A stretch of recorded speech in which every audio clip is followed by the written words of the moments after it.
वंदे मातरम विद्यार्थी मित्रों, आज हम तूफानों की ओर कविता में इनके लेखक के नाम है शिवमंगल सिंह सुमन।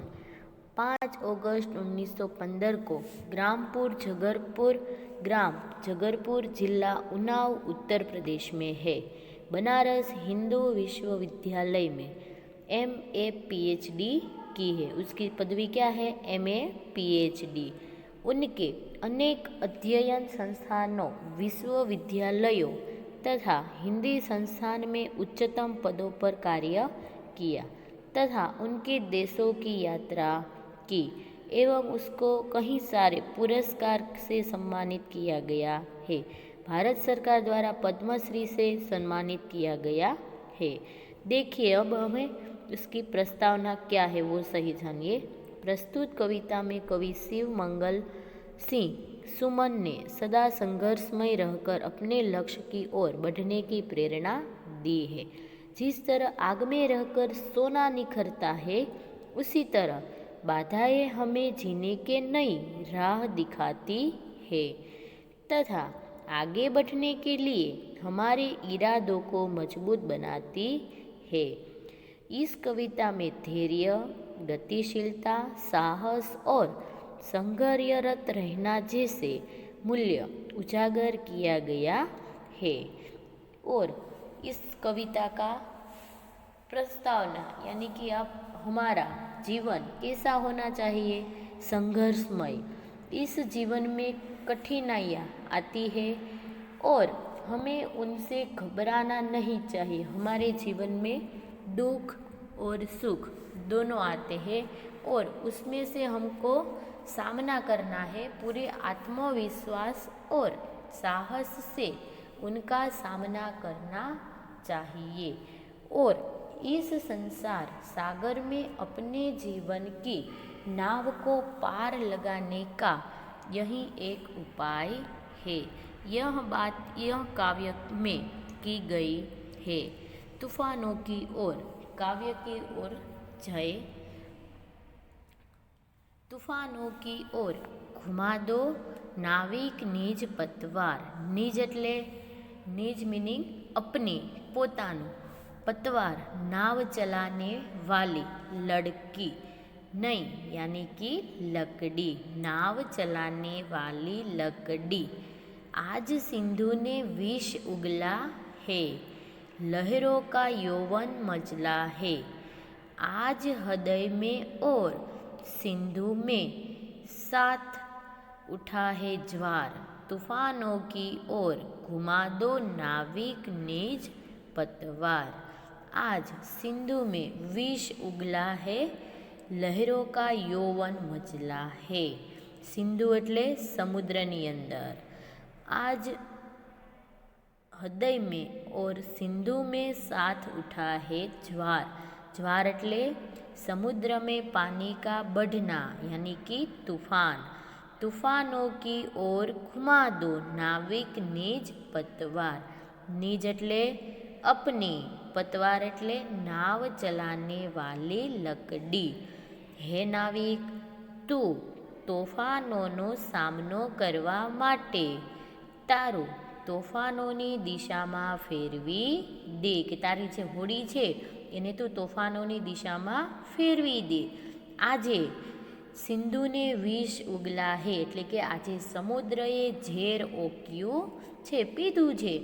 વિકટ પરિસ્થિતિઓ ઉત્પન્ન કરી છે ઓર અને મોજા પણ ઉછળીને તારી નૌકાને ગળી જવા માંગે છે એટલે કે તારી જે નૌકા છે, હોડી છે, એને પણ એ ગળી જવા માંગે છે। સમુદ્રમાં ભરતી આવી છે અને તેમ કવિના હૃદયમાં પણ ભાવનાઓની ભરતી આવી રહી છે। नंबर 2, लहरों के स्वर में कुछ बोलो, इस अंगड़ में साहस तोलो। कभी कभी मिलता जीवन में तूफानों का प्यार। तूफानों की ओर घुमा दो नाविक निज पतवार। क्या बोला? लहरों के स्वर में कुछ बोलो। स्वर એટલે अवाज કે જેમ સમુદ્રની અંદર મોજાઓ આવે છે એનો અવાજ વધી રહ્યો છે। इस अंगड़ में साहस तोलो, कभी कभी मिलता जीवन में तूफानों का प्यार। એનું જોર જે છે, આ તોફાનો જે છે, મોજાઓનો અવાજ આવી રહ્યો છે એનું જોર વધી ગયું છે। તેમ તું પણ તૈયાર થઈને વાવાઝોડાની સામે અડીખમ ઊભો રહે અને તારામાં જેટલી હિંમત છે એ તું એને બતાવી દે। જીવનમાં તૂફાનો કા પ્યાર એટલે કે જીવનમાં તોફાનોનો પ્રેમ ભાગ્યે જ મળે છે। तूफानों की ओर घुमा दो नाविक निज पतवार। ભાગ્યશાળી લોકો જ તોફાનોનો સામનો કરી શકે છે।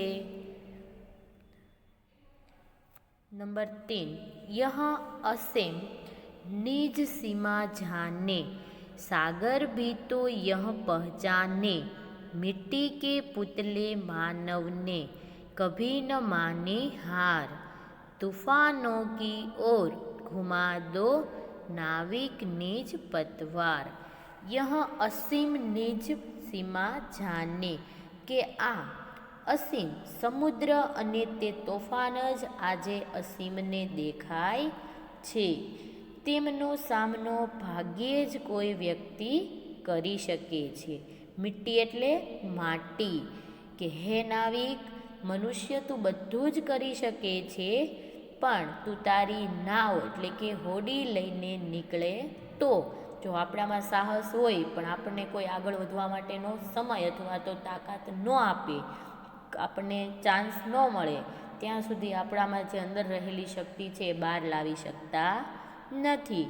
તેવી જ રીતે કે તું તારી હોડી લઈને નીકળી જા અને સાગરને દેખાડ કે માનવીનું આ જે માટીનું પૂતળું છે એ સમુદ્રની સામે હારી શકતી નથી। મનુષ્યએ ક્યાંય પણ પોતાની હાર માની નથી। नंबर 4, समुद्र के सागर की अपनी क्षमता है, पर मांझी भी कब थकता है। जब तक सांसों में संबंध है, उसका हाथ नहीं रुकता है। इसके ही बल पर कर डाले सातों सागर पार। तूफानों की ओर घुमा दो नाविक निज पतवार કે હે સમુદ્રની પાસે તેના પોતાના મોજાની તાકાત છે, પણ નાવિક પાસે તો હિંમત અને આત્મવિશ્વાસ છે। માણસ ધારે તો તે પોતાના આત્મવિશ્વાસથી જે અશક્ય છે એને પણ શક્ય કરી શકે છે। જો એનામાં આત્મવિશ્વાસ હોય કે જો આ કામ છે મારાથી થઈ જશે તો એ કામ ધારે તો એને પાર પણ કરી શકે છે। તો એને થાક લાગતો નથી। જ્યાં સુધી નાવિક એટલે કે હોડી ચલાવનારનો શ્વાસ ચાલે છે ત્યાં સુધી તે પોતાની નૌકા આગળ ધપાવતો રહેશે અને નાવિક પોતાની હિંમત અને બળને કારણે સાતે સમુદ્રને પાર કર્યા છે। માટે પોતાની નૌકા એટલે કે હોડીને સાથે આગળ વધતો રહે છે। તૂફાનો કી ઓર ઘુમા દો નાવિક નિજ પતવાર કે હે નાવિક, તું તારું આ સુકાન તોફાનોની તરફ ફેરવી દે। અહીંયા આપણી આ કાવ્ય પૂરી થાય છે। વંદે માતરમ વિદ્યાર્થી મિત્રો।